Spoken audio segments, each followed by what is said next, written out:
In this video, we will look at every woman who has been executed in the United States, in the state of Oklahoma. We'll walk through the crimes that put them on death row, the final words they spoke, and the last meals they requested before facing execution. But before we start, let us know in the comments where you are watching this from. After spending 12 years on death row, Wanda Jean Allen was executed by lethal injection in Oklahoma. But to understand how she ended up on death row in the first place, we have to go back to the winter of 1988, where a relationship finally hit its breaking point, right outside the front doors of a small-town police department. Wanda Jean and Gloria Jean Leathers had been inseparable once. They met behind prison walls and, once released, tried to build a life together. But what started as companionship quickly turned toxic. By the time they were living under the same roof, the relationship had become violent. And on a cold Thursday afternoon, Gloria was done. She wanted out, this time for good. It started inside a grocery store. The two had walked in together, but tension was already building. Gloria had picked up her welfare check, and Wanda Jean wanted the money, even demanded it. Their loud voices turned to shouting, and eventually someone called the police. When officers arrived, Gloria was done pretending. She asked one of them to escort her back to the house so she could pack her things and leave. She told them she was moving out, going back to her mother's. She was done with the fighting, and done with Wanda Jean. Back at the house, things stayed civil, at least on the surface.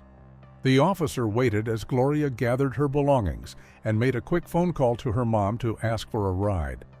She ignored the looks Wanda Jean was giving her across the room. Wanda just stood there, watching, until she finally muttered something under her breath. "If I can't have you, no one will." Gloria didn't respond, and a few minutes later, her mother pulled into the driveway. Together, they loaded the last of her things into the car, and it looked like Gloria was finally free. But before heading home, she made one last decision. She didn't just want to leave, she wanted to make a report. So they turned the car around and drove straight to the police station. But what they didn't know was that Wanda Jean was right behind them. She had gotten into her own car and followed, quiet and calculated, never getting too close, but never losing sight either.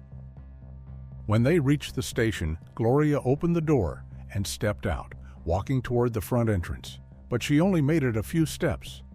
Wanda Jean pulled in behind them, got out, and raised a gun. She didn't hesitate and pulled the trigger. One shot right into Gloria's stomach, and she immediately collapsed on the concrete. Inside the building, two officers heard the shot and sprinted toward the front doors, and what they found outside was chaos. Gloria bleeding out on the pavement, her mother screaming for help, and Wanda Jean already speeding off in her car with the gun still in her hand. But Gloria wasn't gone yet. She was still breathing and was able to say who pulled the trigger. Her mother filled in the rest.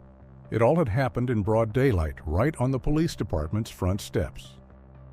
For the next 4 days, Gloria hovered between life and death. Doctors tried everything they could, but the damage inside her abdomen was just too much. Meanwhile, Wanda Jean had disappeared. For 4 days, no one could find her. But she didn't disappear forever. An anonymous tip finally came in, and she was hiding out 70 miles outside of Oklahoma City, and the police moved in quickly.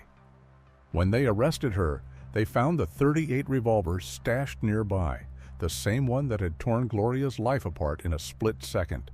And Wanda Jean was charged with shooting with intent to kill. But that wouldn't last long. Just 2 hours after the arrest, Gloria Jean Leathers died. She was just 29 years old. And with that, everything changed. The shooting became a homicide.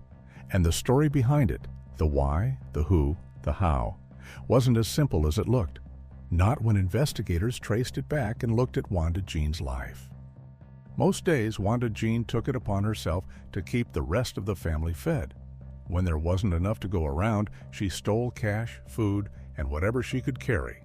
And it didn't take long for the police to learn her name. And that was not it. At 12, she got hit by a truck and was knocked unconscious. And at 14, she was stabbed in the head. No one ever ran any tests to figure out what kind of long-term damage those injuries left behind, but she never quite seemed to think like other kids. A psychologist eventually did see her at 15 and found signs of an intellectual disability, with an IQ hovering around 69, and urged a full neurological workup. But that never happened, and she slipped through the cracks like so many others. After dropping out, she stole and got arrested more than once, and by the time she was 21, she had a record, a temper, and a gun. Her first victim was someone she knew well, Deidre Pettis. They had grown up together, lived together as roommates, and at one point, they were even more than friends. But by summer of 1981, something in their bond had changed. On June 29th, Wanda Jean told the police she had fired in self-defense, that Deidre's boyfriend had pulled a gun, and she had shot back. She said she stood 30 feet away when the bullet flew and that Deidre had just been in the wrong place. But the autopsy told a different story. She had bruises along her face, and the powder burns on her skin said the shot had come from a close range, too close. Investigators believed she had been pistol whipped before being shot, not caught in a crossfire, but targeted. Still, prosecutors offered her a deal, a chance to walk away and get her life together, plead guilty to manslaughter, serve 4 years, and get out. Wanda Jean took it, and in less than 2 years, she was out again. But nothing about her life got better. Behind bars, she had met Gloria, a woman with a temper and a past just as bloody. They clicked instantly, but when Wanda Jean got out in 1982, they drifted apart. However, by 1986, when Gloria was released, they found each other again, started dating, and even moved in together in 1988. But whatever spark had drawn them together quickly turned to friction. Gloria had her own demons. She served time for stabbing a woman to death, and she had racked up multiple arrests for assault. Their relationship was a roller coaster, full of love, anger, and fear. Police were called at the house again and again, for screaming matches, threats, and sometimes worse. But through it all, Wanda Jean stayed, and so did Gloria. Until the night everything snapped. After the shooting, Wanda Jean was booked and processed. Her court-appointed attorney had never handled a death penalty case before. Not once. And when he found out the state planned to seek execution, he begged the judge for help. A second chair, a public defender, anyone with real experience. But the judge said no, and not only was his request denied, he was also told he couldn't withdraw from the case. There came no help, no experts, and he got just $800 to prepare a defense. That was all her family could get. The outcome, in many ways, was sealed right there. Wanda Jean wasn't coming into this trial with a clean slate. She was still on probation for killing Deidre Pettis years earlier, and that probably weighed heavily against her. On paper, she wasn't a scared woman acting in the heat of the moment anymore. She was a repeat offender with a violent past, and that was enough to change the entire tone of the case. Had this been her first arrest?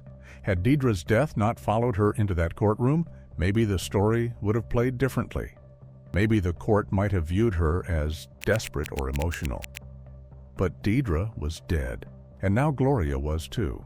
And the jury didn't see Wanda Jean as a woman trying to survive. They saw a woman who had already been given a second chance, and wasted it. Wanda Jean told the court she had acted in self-defense. She said Gloria came at her with a hand rake again, just like earlier that day. But police never found a rake. And Gloria's mother, who witnessed the shooting up close, said it didn't happen that way at all. The jury didn't believe Wanda Jean, and on April 27, 1989, they convicted her of first-degree murder, and she was sentenced to death. Years later, her legal team brought something else to the table. At her clemency hearing, they revealed Wanda Jean had taken an IQ test back in the 70s. And her score was just 69. This was low enough to qualify as intellectually disabled, and that one number could have changed everything. But there was a problem. At trial, Wanda Jean had lied. She claimed she graduated high school, said she had a certificate in medical assistance. But that wasn't true, and the prosecution used those lies against her. Said she wasn't mentally impaired, just manipulative. And even her own lawyer hadn't known. He didn't have the resources to dig into her past, and Wanda Jean likely didn't understand how badly those lies would hurt her. In the end, none of it mattered. The appeals were exhausted and the clock had run out.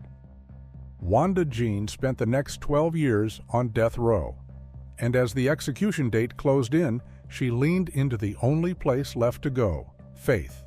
In her final months, she became a born-again Christian, and according to her spiritual advisor, she may have sought redemption not only for herself, but to connect with the world that had turned away from her.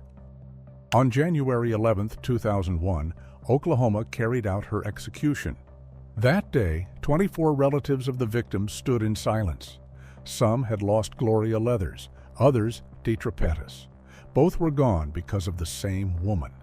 And now they stood behind a tinted window, watching as the state carried out her sentence. Among them was LaToya, Gloria's daughter. She said Wanda's death wouldn't bring her mother back, but it was something. It would give the family closure. Wanda Jean didn't ask for a big last meal, just a simple bag of potato chips. And when the moment came, Wanda Jean lay on the gurney wearing a gray inmate shirt with a white sheet covering most of her body. She looked calm and kept her eyes open. A chaplain read aloud from the Bible, and when asked for her final words, Wanda Jean's voice was quiet but clear. "Father, forgive them. They know not what they do," she said, repeating the words of Jesus Christ on the cross. "That's it, thank you." Then she smiled at her attorney and stuck out her tongue, defiant to the end. At 9:21 p.m., she was pronounced dead. Wanda Jean Allen was 41 years old. She became the first black woman to be executed in the U.S. in over 50 years, and the first woman ever to be executed in the history of Oklahoma. And that same year, 2 more women were executed. Let's take a look at the next one in that lineup. After 12 years on Oklahoma's death row, Marilyn Plantz was executed by lethal injection. But to understand how a church-going mother ended up on death row, we have to go back to a summer morning in 1988, when a burned-out pickup truck was found in a remote area in northeast Oklahoma City.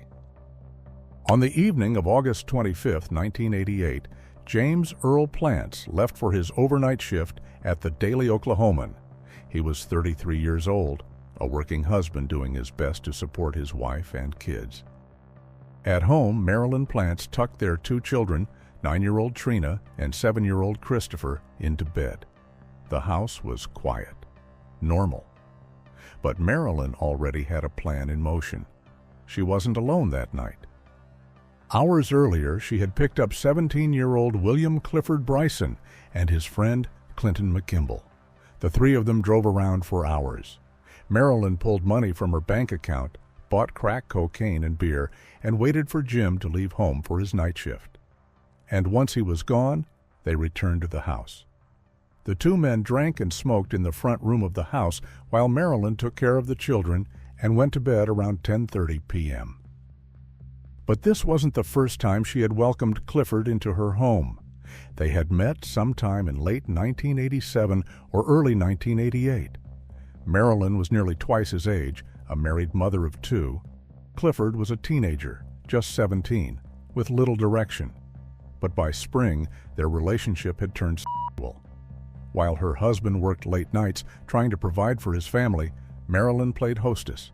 She let Clifford drive her car, gave him money for booze or crack, and made space for him and his teenage friends like they owned the place. Their affair wasn't just reckless, it was dangerous. And it quickly spiraled into something darker. Marilyn wanted her husband dead, and Clifford was willing to help. Marilyn had told Clifford that Jim was abusive, that she was done, that she needed a way out, and that she was willing to kill for it. A divorce wouldn't give her what she wanted, because what she wanted was the $300,000 payout from Jim's life insurance policy. And to get that, he had to die. The plans came and went. First, Marilyn handed Clifford a gun and told him to use it, but instead of pulling the trigger, he pawned the weapon for cash. Then she came up with the idea of an ambush at the house, luring James home early while the boys waited inside. But that plan didn't work out either. Later, she suggested the idea of a fishing trip where the two men could shove Jim off the side of a boat and let the water do the rest. But that too never happened. Still, Marilyn kept pushing. And now another plan was underway. Just after 4 a.m., Jim returned home, groceries in hand, and whistling like it was just another morning, not knowing what was waiting for him in the kitchen. Clifford struck first, blindsiding him with a bat to the back of the head. James staggered and called out for Marilyn, but she never came. She stayed in the bedroom, waiting. Then Clinton joined in, and together they kept swinging until James collapsed on the floor. But he wasn't dead yet. He was still alive when they dragged his body outside and shoved him into the bed of his own pickup truck. That's when Marilyn finally stepped out. She looked at the battered man she had once married and said it was too messy. His head's busted open. It's not going to look like an accident, she told them. Burn him. And that's exactly what they did. Clifford and Clinton drove the pickup out to a deserted stretch of road. They pulled Jim's limp body into the cab, slumped behind the steering wheel, and tried to set the truck ablaze.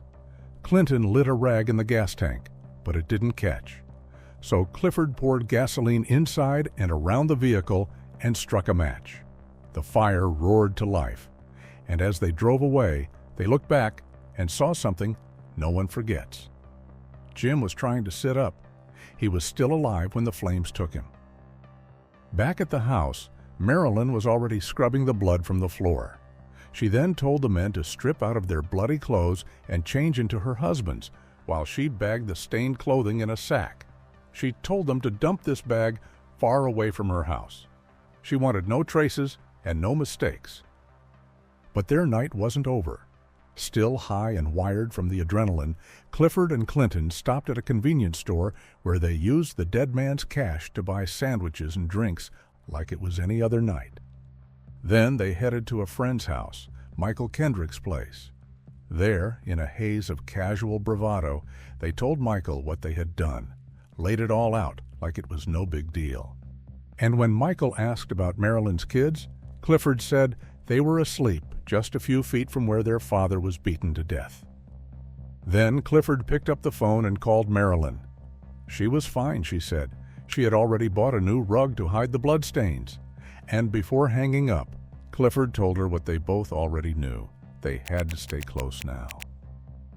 What began as a quiet morning ended with a burned body in a smoldering truck and a mother of two standing over a blood-stained floor, wiping away the evidence of a man she had once promised to love.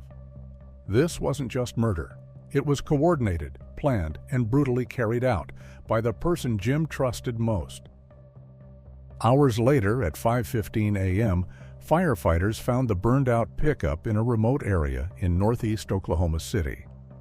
The driver's door was wide open, and slumped behind the wheel was a man's body. His left foot lay flat against the pavement, stretched like he had tried to crawl out, but he didn't make it. The fire had nearly wiped away any trace of who he was, but dental records later confirmed the truth. It was James Earl Plantz. The investigation moved quickly, and Marilyn's affair with a 17-year-old didn't stay hidden for long. The story unraveled fast, and when questioned, Clifford was the first to break. He told police he had gone along with it because of the bruises. He had seen Marilyn with black eyes, and this made him angry. He also said he loved her. Maybe that was true, or maybe it was just easier than admitting he helped kill a man for cash. Marilyn had told a lot of people that Jim had threatened her life, that he said if she ever left, he would kill her and then himself. And at first, that story stuck. Even members of Jim's own family believed it. She painted herself as a woman living in fear, trapped in a marriage she couldn't escape.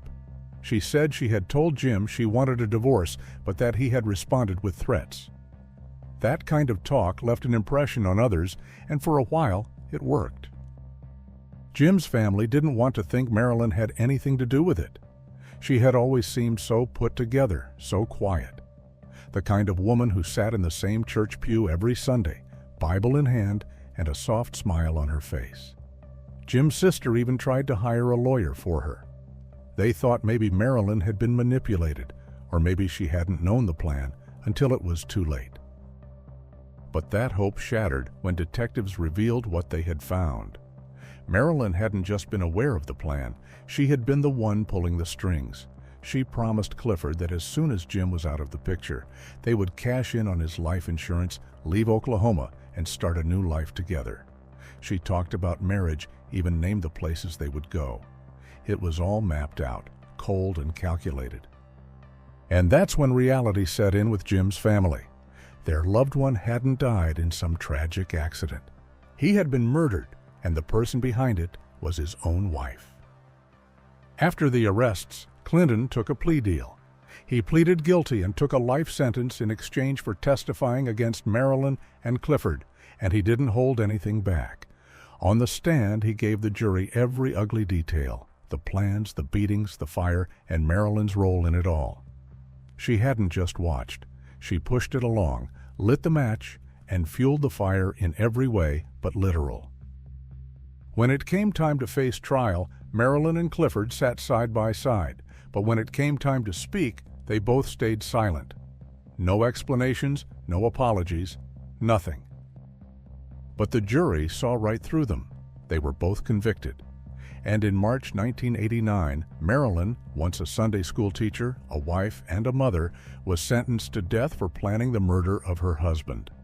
Clifford, who turned 18 just 6 weeks before the murder, was sentenced to death too.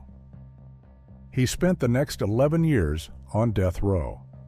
On June 15, 2000, Oklahoma carried out his execution. Clifford was 29. In his final statement, he looked toward the victim's family and said he was sorry. He told them he hoped they could find peace and move on with their lives.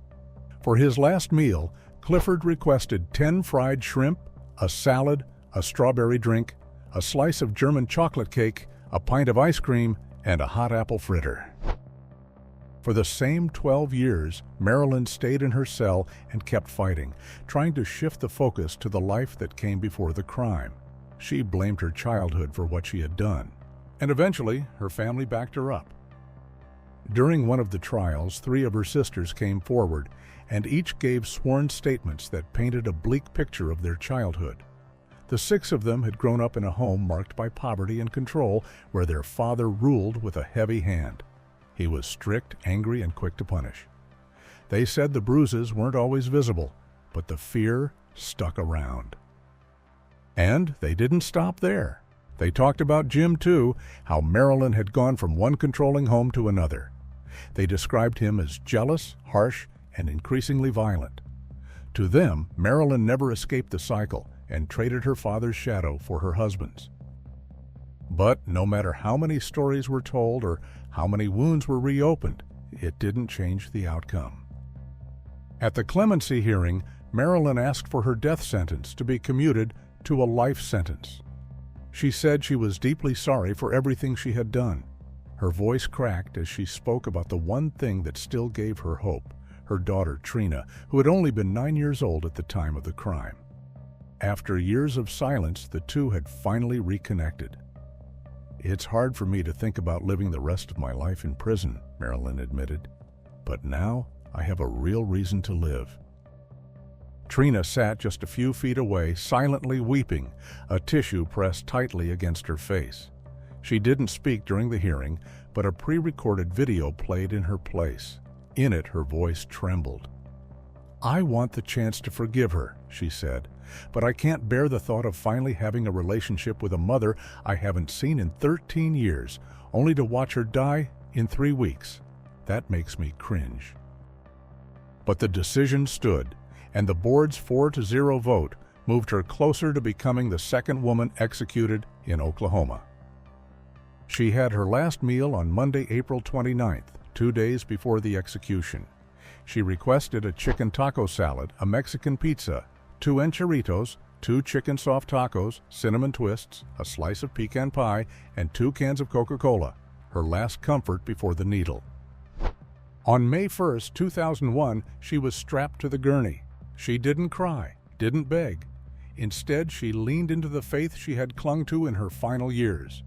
Her voice was steady, almost calm, when she said, "I want to tell all of my family that I love them very much, especially Trina and Chris," she said.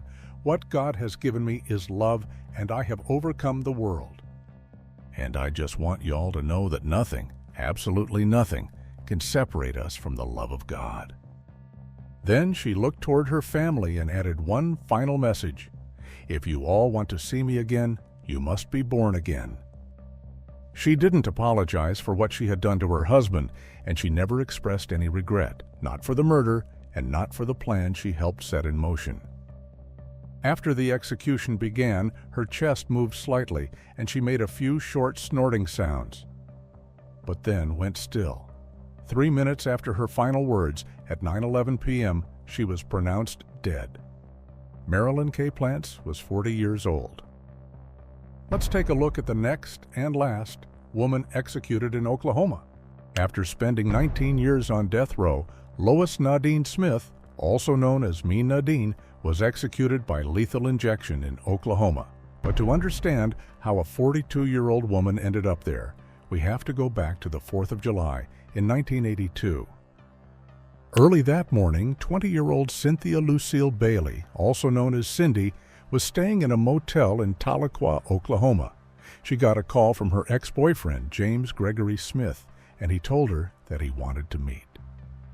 According to him, there had been misunderstandings, things they needed to clear up. Cindy agreed, thinking it was just going to be a conversation. But when the car pulled up, James wasn't alone. His mother, Lois Nadine Smith, was behind the wheel, and a woman named Teresa Baker sat in the back. At first, nothing seemed too strange, but as they drove, the tone in the car changed fast. Small talk turned into sideways questions, then accusations. Then Nadine turned in her seat, her voice rising with each word, and said something that caught Cindy off guard. She claimed Cindy had tried to have Greg killed. Cindy denied it, confused, then scared. She told her it wasn't true, over and over. But Nadine wasn't interested in denial, and the more Cindy spoke, the angrier she became. And then it exploded. Without warning, she turned back around, lunged forward, and wrapped her hands around Cindy's throat. Cindy fought to breathe, gasping and struggling, but Nadine wasn't done. She was just getting started. She grabbed a knife out of Cindy's own purse and drove it into her neck. Blood poured as the car kept going, and no one else moved or stopped her. And instead of calling for help or even slowing down, they just kept driving. A short while later, the car rolled into Gans, Oklahoma, and pulled up outside a trailer that belonged to Nadine's ex-husband, Jim Smith, Greg's father. Jim was home with his new wife, Robin. But as soon as Robin sensed something was wrong, she stepped outside and left. She didn't want to be part of whatever was about to happen. Inside the trailer, the mood turned colder. Nadine forced Cindy into a recliner, waving a pistol like the whole thing was some twisted performance. She paced in front of her, barking threats and feeding off the fear. Then she pulled the trigger. The first missed, slamming into the chair near Cindy's head. A warning, maybe, but what came next wasn't. Nadine fired over and over, hitting Cindy in the head and the chest 5 times. Cindy immediately dropped to the floor, bleeding and clinging to life. But that didn't stop them. While she lay there, Greg reloaded the gun while Nadine jumped on Cindy's neck, stomping her down with both feet as if the bullets hadn't done enough. And the worst part? She was laughing while doing it. Then, when the gun was ready again, she grabbed it back from Greg and fired 4 more shots straight into Cindy's head and back. No hesitation, no mercy. Afterward, they dragged her into the bedroom and placed the gun in her hand, trying to make it look like a suicide. Then they got in the car and left her there, bleeding out on the cold, dirty floor like she was nothing. But how did it get this far?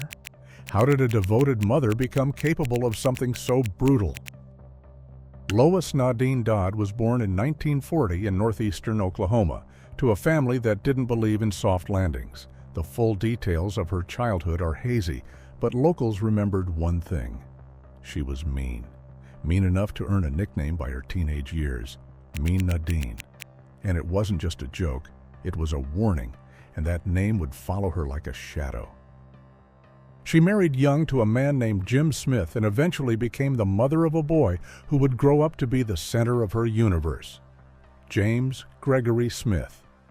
Greg was her only child, and she would do anything for him. And while most mothers are protective, Nadine took it further. By the time she was in her mid-40s, she was drinking hard, talking louder than everyone else, and keeping an iron grip on anything that threatened her boy. In Salisaw, no one challenged her, not if they wanted peace. But when the rumors started, whispers that Greg was caught up in stolen guns and drug deals, Nadine didn't brush it off. Greg was just 19 at the time, angry, reckless, and knee-deep in a mess he couldn't climb out of. And tied to him was a young woman named Cindy Bailey. She was just 20 years old, but already worn down by addiction, motel hopping, and raising a child alone. She and Greg had spiraled together fast, and when it ended ugly. By the time they broke up, leaving her son heartbroken, Nadine had already made up her mind. She hated Cindy, and when someone whispered that Cindy wanted Greg dead, that was all she needed. There was no evidence, just street talk. But for Nadine, that was all it took. She didn't question it, didn't wait. That rumor became her truth, and that truth demanded action.